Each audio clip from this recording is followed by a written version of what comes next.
मंगलम भगवान वीरो मंगलम गौतमो गणी मंगलम कुंद कुंदार्यो जैन धर्मोस्तु मंगलम सर्वमंगलमांगल्यम सर्वकल्याणकारकम प्रधानं सर्वधर्माणां जैनं जयतु शासनं। नमः समय साराय स्वानुभूत्या चकासते चित्स्वभावाय भावाय सर्वभावांतरच्छिदे। समय सारथी परमागम ग्रंथ, इसके परिशिष्ट रूप से शादवाद जो अधिकार है उसमें 14 भंग और उसमें 8वें भंग की चर्चा अपनी चलती है। पर क्षेत्र से नास्तित्व बने का भंग है, उसमें समय सार सिद्धि भाग 11 के 417 नंबर का पेज है। अज्ञानी की बात कही कि यह स्वयं क्षेत्र में रहने के लिए अज्ञानी पर क्षेत्र में रहे हुए ज्ञेय को छोड़ देता है, किंतु ये ज्ञेय पदार्थ का ज्ञान जो अपने से हुआ वह ज्ञेयाकार ज्ञान अपना है, इस ज्ञानाकार को भी छोड़ देता है कि यह परक्षेत्र का ज्ञान है। क्यों कि वह, जैसा अपन कलश टीका में अभी आएगी चर्चा, कि वह अपने को पर्याय रूप नहीं मानता, द्रव्य रूप मानता है। और ऐसा एकांतवादी अज्ञानी तो वह स्वयं क्षेत्र से मेरी अस्थि है ऐसा रखना चाहता है, तो स्वयं क्षेत्र से अस्थि रखना चाहता है। अब उसके ज्ञान के परिणमन में ज्ञेयाकार के अनुरूप जो परिणाम हुआ तो उससे मेरे को अशुद्धता हो जाती है, ऐसा मानकर वह ज्ञेयों को जानना ही छोड़ना चाहता है। तो वमन किया है, यानी अब उसने ज्ञेयाकारों के आकार के साथ अपने ज्ञानाकार को भी छोड़ देना चाहता है। तो अपना ज्ञानाकार छोड़ देना चाहता है, यानी अपने ज्ञान स्वरूप को स्वीकार नहीं करता। वह बात ये 4 पंक्ति में बहुत अच्छे से आई। देखो दोबारा से लेते हैं, 417 पेज है, समय सार सिद्धि भाग 11 वाला में है। स्वयं क्षेत्र में रहने के लिए ये चाहता है कि मैं तो स्वयं क्षेत्र में रहूं और अपने ही क्षेत्र में होता हुआ जो ज्ञान का परिणाम है उसे ये पर क्षेत्र मानता है। तो उस ज्ञान के परिणाम में ज्ञेयों के निमित्त से जो आकार प्रकार का जो भेद पड़ता है उसको समझता है कि ये तो मेरा शुद्धता का नाश है, स्वयं क्षेत्र न रहा। इसलिए स्वयं क्षेत्र में रहने के लिए अज्ञानी पर क्षेत्र में रहे हुए ज्ञेय को छोड़ देता है। ज्ञेय तो पर क्षेत्र में ही रहे हैं, वे तो स्वयं क्षेत्र में आए नहीं, किंतु ये ज्ञेय पदार्थ का ज्ञान यानी जानना जो अपने से हुआ है वह ज्ञेयाकार रूप परिणित ज्ञान अपना है, सो इस ज्ञानाकार को भी छोड़ देता है। ज्ञेय तो पर क्षेत्र में ही रहे हैं और ये अपने को स्वयं क्षेत्र में रखना चाहता है और पर्याय को मानता नहीं। अब पर्याय के परिणमन भाव में ज्ञेयों के विस्तार आकार अनुरूप ज्ञेयाकार के अनुरूप ज्ञान अपना है, सो उस अपने ही ज्ञान को छोड़ देता है। क्यों कि ये ज्ञान तो पर का है ऐसा मानकर, पर से हुआ मानता है ना, तो पर का है, तो ये तो पर का आकार है, मेरा स्वयं क्षेत्र नहीं। तो स्वयं क्षेत्र कैसे नहीं कि अपने स्वयं क्षेत्र अस्थि को नहीं मानता और पर क्षेत्र की नास्ति को नहीं मानता, अपनी ही पर्याय को पर क्षेत्र मानता है। देखो, ये ज्ञानाकार को भी छोड़ देता है कि यह पर क्षेत्र का ज्ञान है। तो स्पष्ट करते हैं कि यह पर क्षेत्र का ज्ञान नहीं है प्रभु, तेरे ज्ञान में पर क्षेत्र संबंधी ज्ञानाकार रूप होना यह तो तेरा स्वभाव है, ये तो ज्ञान की सामर्थ्य का भाव है, उसका परिणाम है, उसका स्वभाव है, ऐसा कहा। देखो और आगे अब अपन इसकी देखते हैं स्यादवादी की चर्चा। 418 पेज, ऊपर की 3 पंक्ति छोड़कर। और स्यादवादी धर्मी, स्यादवादी है ना, स्यादवादी है यानी स्यात अर्थात अपेक्षा से जानने वाला, जानता है कि मैं तो अपने एक अखंड असंख्यात प्रदेशी स्वयं क्षेत्र अस्थि रूप हूँ और मेरा प्रति समय जानने के स्वभाव का जानने के परिणाम रूप परिणमन है। उस जानने के परिणाम में पर क्षेत्र संबंधी जानना होता है, यह मेरा ज्ञान है, ऐसा वह अपेक्षा से जानता है। पर का ज्ञान भी है। देखो अब समझना, यहाँ पर का ज्ञान ले कहा ना, पर का ज्ञान, तो ये अभी अपन ने पढ़ा था। देखो ऊपर 417 में पढ़ा था ना कि पर क्षेत्र संबंधी ज्ञानाकार होना, तो उसको अपन कहते ऐसा है कि पर का ज्ञान। तो यहाँ वो स्पष्ट करते हैं गुरुदेव, देखो पर का ज्ञान भी है ऐसा जो अपेक्षा से कहा है, ये पर का ज्ञान नहीं है। हाँ, ये बात समझना, सुबह भी आया था यही का यही विषय, पर से नहीं, पर राग की बात ली थी ना, तो राग से ज्ञान नहीं और राग है इसलिए राग का ज्ञान नहीं। वो चैत्य है, ये चेतक है, ऐसी उनमें अति निकटता है, वो विषय आया था। यहाँ भी उसी प्रकार वहाँ राग लिया है, यहाँ सब समस्त गेय लिए, इसमें राग भी आ गया, समस्त गेय में राग भी आ गया। देखो यह पर का ज्ञान नहीं है, सामने अग्नि है तो यहाँ अग्नि का जानना नाम ज्ञान हुआ, ये अग्नि से नहीं, ये अग्नि से नहीं हुआ, स्वयं की पर्याय में उस समय में स्वयं का और अग्नि का ज्ञान होने की ताकत थी, तो अपने से ज्ञान हुआ है, अग्नि से नहीं। कितनी जबरदस्त बात है ये। स्वयं पर प्रकाशक स्वयं सामर्थ्य से अपनी उस काल की योग्यता शक्ति से वह परिणाम होता है। दर्पण की भी बात आती है तो दर्पण में जो कुछ झलक रहा है वो उस सामने रही वस्तु के कारण नहीं झलक रहा, अथवा वो सामने वस्तु है इसलिए झलक रहा है कि नहीं, वो दर्पण के परमाणुओं का ही उस समय अपने ही उस भाव से उस वर्णादिकों से परिणमने की स्वयं शक्ति से वह परिणमन है। बिंब से प्रतिबिंब की उत्पत्ति नहीं होती,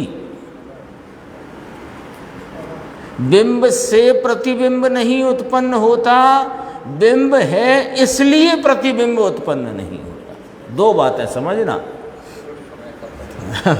तब यह दर्पण लगेगा, ऐसे ही यह ज्ञान वस्तु स्वीकार तब होगी कि ये ज्ञान के प्रत्येक समय के जानने का परिणाम अपनी स्वयं सामर्थ्य से अपनी उस काल की योग्यता शक्ति प्रमाण में वह स्वयं से हुआ है, ज्ञेय से नहीं, ज्ञेय के कारण नहीं, ज्ञेय है इसलिए नहीं। कितनी ज्ञान की निरपेक्षता है। अरे ज्ञान की क्या, प्रत्येक द्रव्य के प्रत्येक परिणाम की ऐसी ही निरपेक्षता है। अपने को तो यहाँ स्वरूप की प्रतीति करना है तो इष्ट ज्ञान का निर्णय करना इष्ट है ना। और अनादि से ये भ्रांति है कि ज्ञेय से ज्ञान होता है, ज्ञेय के कारण ज्ञान होता है, ज्ञेय है इसलिए ज्ञान होता है। तीनों पॉइंट पकड़ना।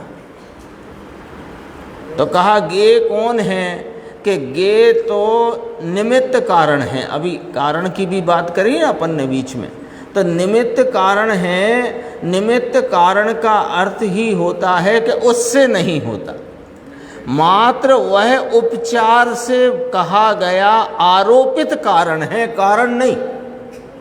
ये समझना, हर जगह समझना ये बात। निमित्त नैमित्तिक की या निमित्त उपादान की जितनी चर्चा पूरे जिनागम में जिस भाव विवक्षा के लिए आई हो, सब जगह यही सिद्धांत लगेगा कि साहेब कार्य तो दो कारणों से होता है, एक उपादान कारण, एक निमित्त कारण। तो समझना, कार्य तो एक उपादान कारण से ही होता है, निमित्त कारण तो उस कार्य की विवक्षा के लिए, ज्ञान कराने के लिए आरोपित उपचार से कहा गया कारण है, जो कारण ही नहीं है।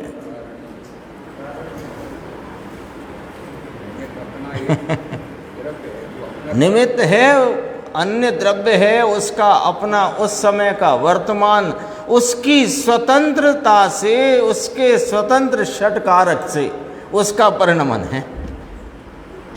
ये सच कहते हैं। ये बातें तो गुरुदेव ने बताई हैं, नहीं तो आगम में से कौन निकालता, कौन बताता। लिखा भले रहा, हाँ, निमित्त नाम का कोई द्रव्य नहीं जगत में।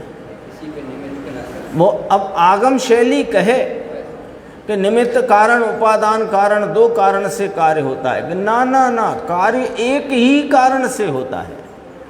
हाँ, वह भी उपादान कारण में भी क्षणिक उपादान कारण। त्रिकाली उपादान तो बस इतना बताने के लिए है कि ये द्रव्य इस कार्य से परिणमता है या परिणमने की इसमें योग्यता है। जैसे सुख रूप भाव हो तो सुख रूप कार्य का त्रिकाली उपादान आत्मा है, पर सुख रूप भाव की उत्पत्ति त्रिकाली उपादान से नहीं है। वह तो उस समय का स्वतंत्र उत्पन्न होता अपने षटकारक का परिणाम है, यानी वह अपने द्रव्य से भी निरपेक्षपने उत्पन्न होता है। वो तो परिणाम है नहीं, वो तो एक रूप रहने वाला है। तुम्हारे परिणाम में घोर दुख का भाव हुए, पर ये तो सुख स्वरूपता से विद्यमान है। अब दोनों में उपादान घटाओ कि वर्तमान परिणाम को देखकर क्षणिक उपादान क्या कहलाएगा? घोर दुख रूप भाव, अत्यंत प्रतिकूलता का भाव, और त्रिकाली उपादान वो सुख स्वरूप। तो फिर दो ये यहाँ से भी कारण कार्यपना घटित नहीं होता। बहुत स्वतंत्रता, अत्यंत निरपेक्षता का यह पूरा वस्तु स्वरूप है, जिसका प्रतिपादन मात्र जिनेंद्र परमात्मा के शासन में है, और जिसके असली रहस्य वर्तमान में खोलने वाले एकमात्र पूज्य गुरुदेव श्री कांजी स्वामी हैं। किसी कोई व्याकरण के धारी हों, शास्त्रों के महापंडित ज्ञाता हों, नहीं है ताकत। सच बात है तो है। देखो कितनी बढ़िया बात कही कि अग्नि का ज्ञान होने की ताकत थी तो अपने से ज्ञान हुआ है, अग्नि से नहीं। लेकिन अज्ञानी, यहाँ वो लेना ना पर क्षेत्र से नास्तित्व वाले भंग में, अज्ञानी स्व क्षेत्र से रहने की कल्पना करता हुआ अज्ञानी अग्नि को छोड़ते समय अग्नि का ज्ञान उपचार का कथन है। यानी अग्नि जो ज्ञेय वस्तु है उसके आकार विस्तार अनुरूप जो ज्ञान रूप पर्याय अपने में हुई है उसको भी छोड़ देता है। यदि पर क्षेत्र से नास्तित्व स्वीकार करे तो उसी समय में स्व क्षेत्र अस्ति स्वीकार करेगा, और स्व क्षेत्र अस्ति और पर क्षेत्र नास्ति में स्यादवादपना धर्म अनेकांत विदता उसमें ही व्यापक है, उसमें ही समाई हुई है। किसमें कि स्व क्षेत्र अस्ति पर क्षेत्र नास्ति। अब स्व क्षेत्र अस्ति रखना चाहता है और पर क्षेत्र से नास्तित्व को मानता नहीं, तो क्या करता है कि पर क्षेत्र संबंधी अपने ज्ञान को भी छोड़ देता है। तो तुच्छ होकर अपना नाश करता है। लिखा तुच्छी भूय।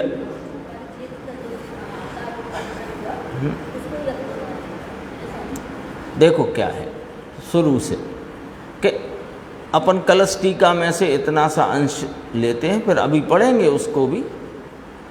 ये अपने को द्रव्य रूप मानता है, पर्याय रूप नहीं।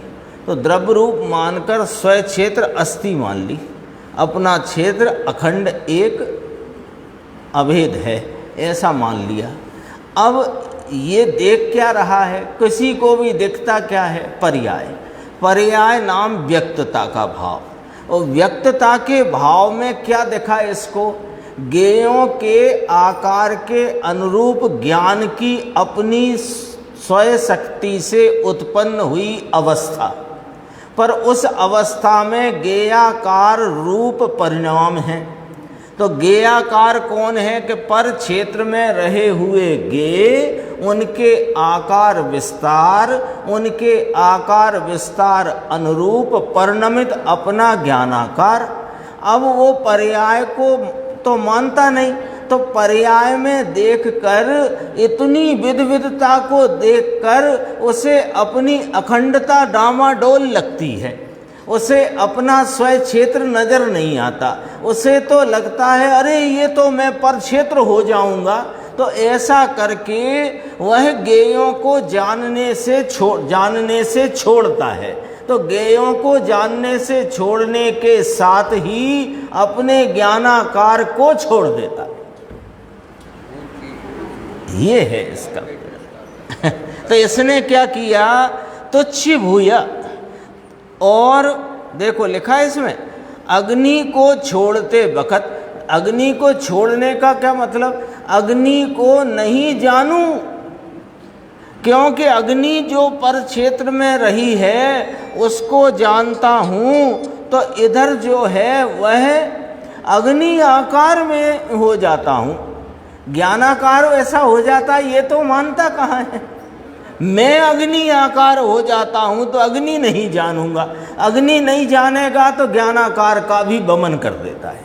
तो अपने ज्ञान परिणाम का वमन किया तो वास्तव में अपने ज्ञान स्वरूप का ही वमन कर बैठा। तब कहा देखो, आत्मा तुच्छ होकर के अपना नाश कर। दोनों लाइन पढ़ते हैं। अग्नि को छोड़ते समय अग्नि का ज्ञान यानी अग्नि संबंधी ज्ञानपना, ज्ञेयाकार माने अग्नि के विस्तार अनुरूप ज्ञान की पर्याय अपने में हुई, उसको भी छोड़ देता है और आत्मा तुच्छ होकर के अपना नाश करता है, ऐसी बात है।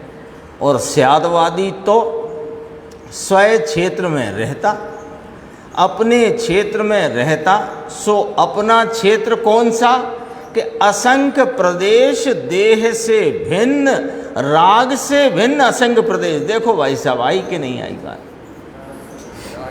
राग के प्रदेश भिन्न हैं। जो नहीं माने तो निकाल लेना पुस्तक। और यदि निकल जाता है तो यदि उन्हीं प्रदेशों में रहा हुआ था तो निकल कैसे गया।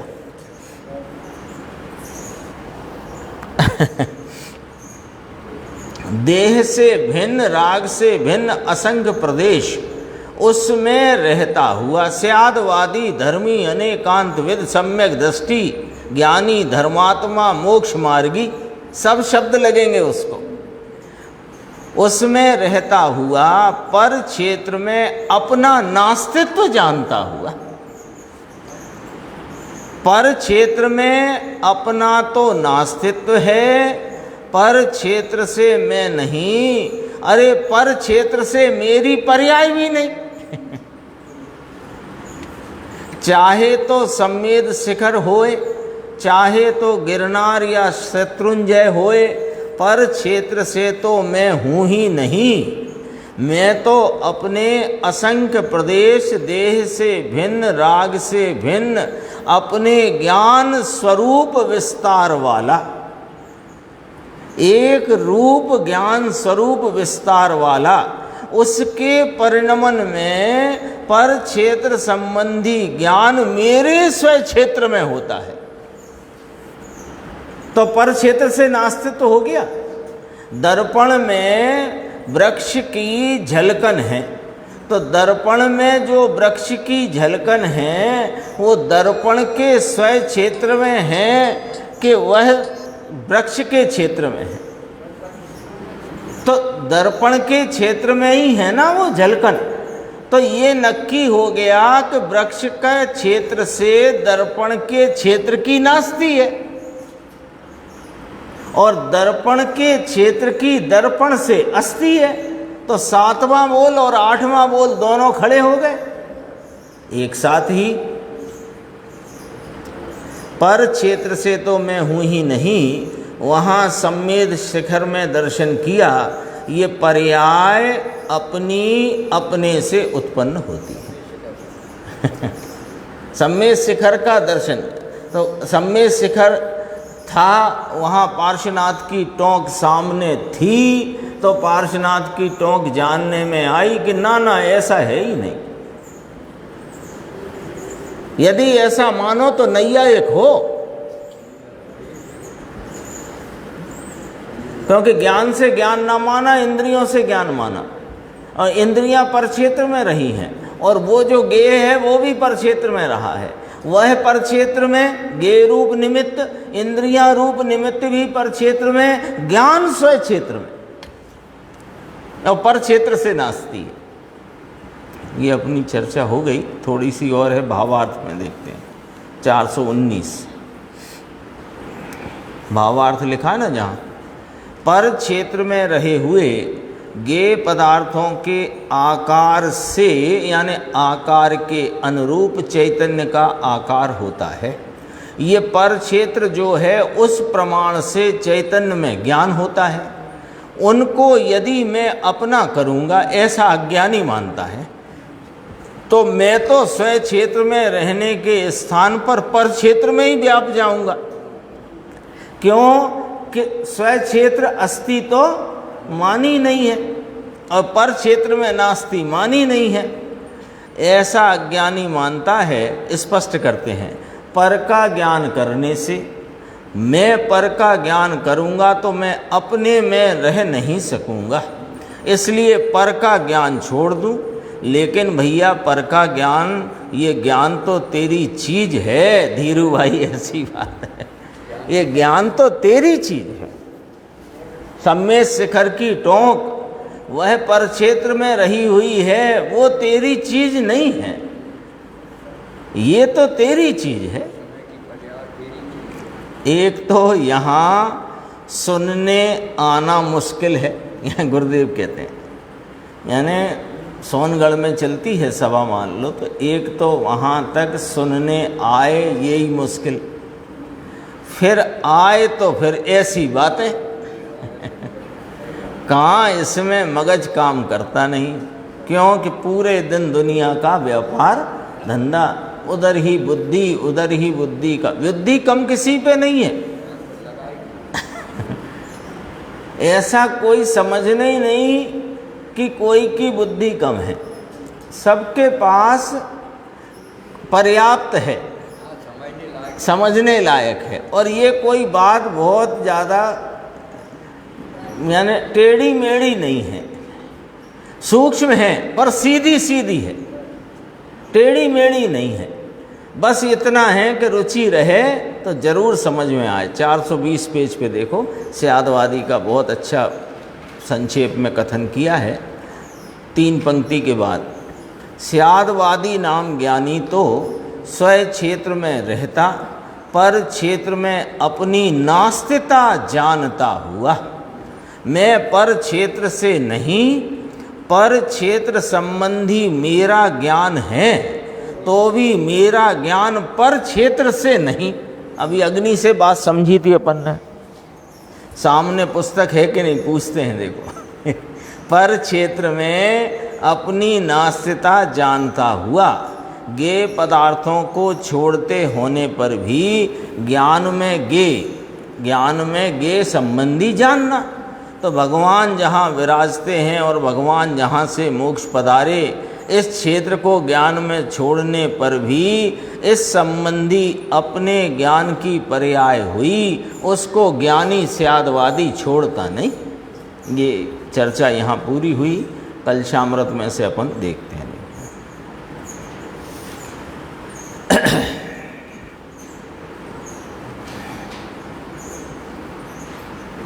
255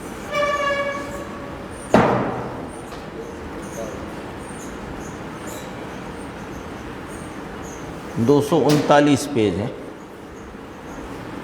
खंड अन्वय सहित अर्थ। भावार्थ इस प्रकार है, बस ये 5 पंक्ति समझना अपने खास। यहाँ पर अपन को पांडे राजमल जी साहब ये 5 पंक्तियों के द्वारा पूरी दिशा देते हैं, पर यहाँ से समझी तो फिर सारी बात समझ में आएगी। देखो, भावार्थ इस प्रकार है कि कोई एकांतवादी मिथ्या दृष्टि जीव ऐसा है, कैसा है कि जो वस्तु को द्रव्य रूप मानता है, पर्याय रूप नहीं मानता है। इसलिए गे वस्तु के प्रदेशों को जानते ज्ञान का अशुद्धपना मानता है। मान लिया ना, पर क्षेत्र रूप हो जाता हूँ, वह स्वयं क्षेत्र में रहने के लिए पर संबंधी का ज्ञान छोड़ता है तो अपना ही ज्ञान छोड़ देता। पर संबंधी को जानूं नहीं, ऐसा करके बात ली थी ना, तो ऐसा ही यहाँ है। यहाँ उसको अशुद्धपना कहा, उसी को, यानी पर यहाँ क्यों अशुद्धपना कहा वो भी समझ लेते हैं अपन। कि यहाँ स्वयं क्षेत्र किसे कहा था, कि स्वयं क्षेत्र कहा था अपना असंख्यात प्रदेशी अखंड एक क्षेत्र, वह स्वयं क्षेत्र कहा, और उसमें प्रदेश भेद की कल्पना वह पर क्षेत्र कहा। यानी अब इसको दूसरी भाषा में समझें कि एक रूपता जो विस्तार है वह स्वयं क्षेत्र है, और उस स्वयं क्षेत्र के में रहे ज्ञान के परिणाम में विविध रूपता है, वह पर क्षेत्र है। विविध रूपता हो गई ना, तो भेद पड़ गया उसमें, ऐसा। अब देखना, इसलिए वो भेद से अशुद्धता हो गई। मैं तो एक रूप शुद्ध स्वरूप आकार विस्तार वाला, मेरा ज्ञान तो एक रूप अखंड शुद्ध स्वरूप है, ऐसा मैं हूँ। अब इसमें यदि गेयों को जानने रूप जो गे ज्ञानाकार में भाव का परिणमन हुआ, तो ये तो अशुद्धता हो गई, ऐसा हो गया। देखो ये लिया इसमें कि गे वस्तु के प्रदेश, गे वस्तु का विस्तार, आकृति, आकार, उनको जानने से ज्ञान को अशुद्धपना हो जाता है, ऐसा यह अज्ञानी मानता है। लेकिन ज्ञान का ऐसा ही स्वभाव है और यह ज्ञान की पर्याय है, ऐसा नहीं मानता। उसके प्रति उत्तर इस प्रकार है कि भैया ज्ञान वस्तु अपने प्रदेशों में है, गे के प्रदेशों को वह जानती है। ज्ञान वस्तु अपने प्रदेशों में रही हुई अपनी स्वयं क्षेत्र अस्थि में रह करके गे के प्रदेश नाम घटपट आदि पहाड़ पर्वत नदी जो कुछ भी है उनके क्षेत्र विस्तार आकार को जानती है, ऐसा ज्ञान वस्तु का अपने प्रदेशों में रहकर जानना इसका स्वभाव है। अशुद्धपना नहीं हुआ है भैया ये। हाँ हाँ, गे से कोई अशुद्धता नहीं आ जाती है। हाँ, फिर केवल ज्ञान को निर्मल ज्ञान कौन कहेगा? है? केवल ज्ञान को निर्मल ज्ञान कहा कि नहीं कहा? ज्ञान तो सब निर्मल ही है। अनंत ज्ञान कहा केवल ज्ञान को, और निर्मल कहा, छायक कहा, सब उस पर लगती ना संज्ञाएं केवल ज्ञान में। अशुद्धपना नहीं होता ऐसा यहाँ दर्पण में गुरुदेव ने लिया उदाहरण दर्पण का, कि दर्पण में सामने कोई विष्ठा का ढगला होए तो दर्पण में कोई अशुद्धपना आ जाता है क्या? कभी आपको लगा क्या? तो ऐसे ही ज्ञान की बात है।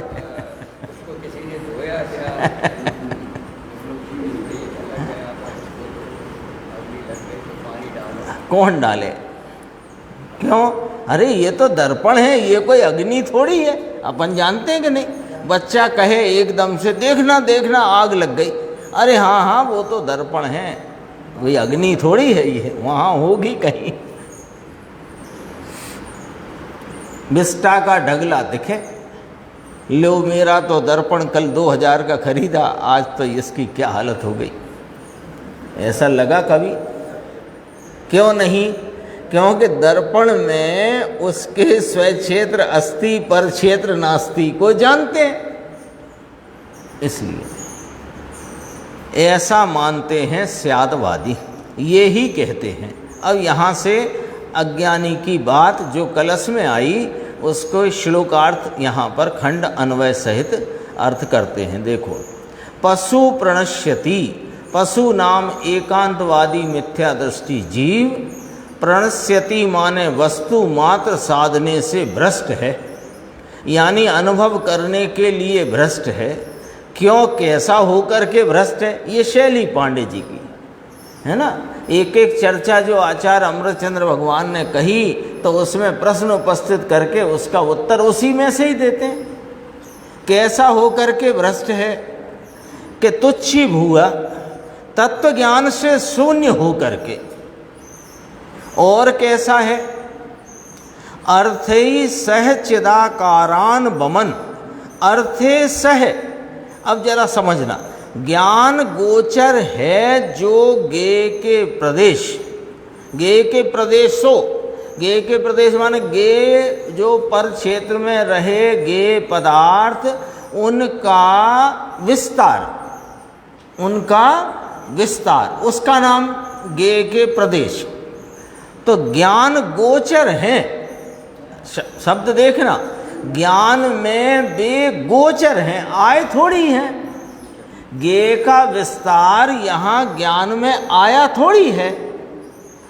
गे का विस्तार रूप जो है वह ज्ञान में गोचर हुआ है, ज्ञान में जाना गया है, ज्ञान में जानने में आया है, आ रहा है, ऐसे समझो। ज्ञान गोचर हैं जो गे के प्रदेश, उनके साथ ही।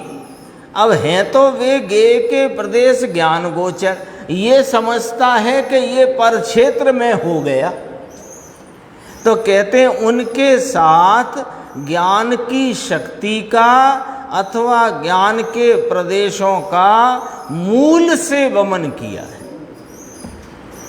इसलिए क्या किया? तत्व ज्ञान से शून्य होकर। तत्व ज्ञान क्या कहता है? कि तत्व तो इस प्रकार है कि ज्ञान अपने स्व क्षेत्र अस्ति से रहा हुआ, पर क्षेत्र नास्ति से रहता हुआ, पर क्षेत्रों संबंधी आकार प्रकार विस्तार को अपनी ज्ञान वस्तु में अपने स्वयं क्षेत्र में रहता हुआ उन्हें गोचर कर लेता है, जान लेता है। ये तत्व ज्ञान है। इससे वह शून्य है, यानी वह द्रव्य रूपता मानता है, पर्याय रूपता मानता नहीं। तब कहा कि क्या कर देता है, ऐसा क्यों और कैसा है कि ज्ञान गोचर हैं जो ज्ञेय के आकार, अपन वो प्रदेशों को आकार पढ़ लो समझने के लिए, उनके साथ ज्ञान की शक्ति का अथवा ज्ञान के प्रदेशों का मूल से वमन किया है, अर्थात उसका नास्तिपना जाना है। जिसने ज्ञान का नास्तिपना जाना है तो ज्ञेयों से नास्ति, पर क्षेत्र नास्ति, लेकिन इसने ज्ञान का ही वमन कर दिया। वही दर्पण वाली बात, दर्पण में विष्टा का ढगला दिखाया, अरे रे मेरा तो दर्पण बेकार हो गया, फेंक दो इसको उठा, तो दर्पण का ही नाश कर दिया, गए 2000 रुपये पानी में। ऐसे इसने किया है। कब से? अनादि से। क्यों? अज्ञान के बस। कैसा अज्ञान, वह समझाते हैं। और उसका नास्तिपना जाना है जिसने ऐसा है। और कैसा है कि पृथक विद पर क्षेत्र स्थित अर्थोज अर्थ उज्जनामत। पृथक विद मैं पूरा पढ़ देता हूँ, नहीं तो वो वाक्य नहीं बनेगा। पृथक विद के बाद पर्याय रूप जो ज्ञेय वस्तु के प्रदेशों को जानते होती है, उनकी आकृति रूप से ज्ञान की परिणति यहाँ तक है। वो जो पर्याय रूप शब्द है ना, उसको पीछे ले आओ, पीछे ले आओ। अब वाक्य को ऐसे पढ़ते हैं, ज्ञेय वस्तु के प्रदेशों नाम आकार विस्तार को जानते पर होती है उन ज्ञेय वस्तु के आकार विस्तार आकृति रूप से ज्ञान की परिणति नाम पर्याय रूप वह भाव। ये पर्याय रूप पीछे ले लो, परिणति के साथ, है ना। पर्याय रूप ज्ञेय वस्तु नहीं, ज्ञेय वस्तु पर क्षेत्र वाली, उनके स्वयं के आकार विस्तार वाली, उनको जानते अपनी ज्ञान की परिणति उनकी आकृति रूप परिणमित होती है, वह पर्याय। उस रूप परिणमती है जो ज्ञान वस्तु, उसको कौन परिणमा उस ज्ञान की पर्याय में? ज्ञान वस्तु।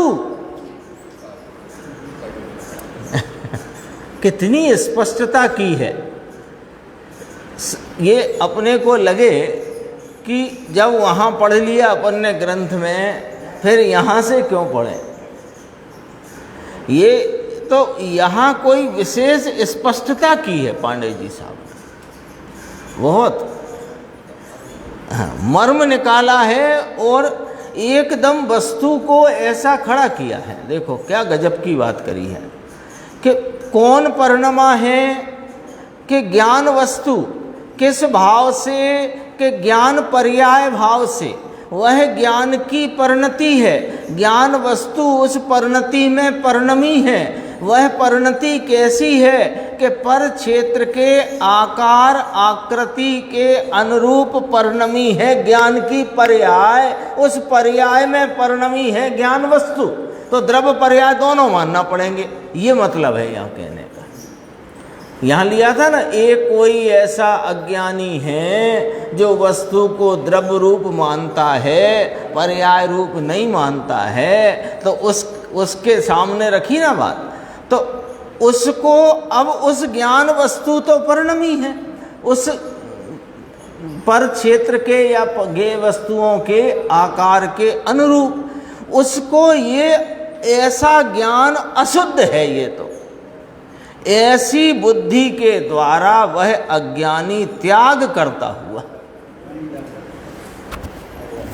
वास्तविकता सीन क्या है? सीन ये है कि ये सामने पुस्तक और चौकी है, तो ये चौकी और पुस्तक क्या इनका अपना प्रदेश विस्तार है, और मैं ज्ञान वस्तु अपने ज्ञान परिणाम में ज्ञान परिणति द्वारा इनके आकार के अनुरूप यहाँ ज्ञान का परिणमन हुआ है। सीन तो ये है। अब अज्ञानी को लगता है कि ऐसे तो मेरा ज्ञान ही अशुद्ध हो गया, क्यों कि मैं तो एक रूपता का स्वक्षेत्र स्वरूप वस्तु हूँ। ये जो दिख रहा है चौकी और पुस्तक आदि का ये सब आकार प्रकार, ये तो मेरा ज्ञान अशुद्ध हो गया। तो ऐसी बुद्धि के द्वारा वह ज्ञान को ही छोड़ देता है, ज्ञान को ही छोड़ देता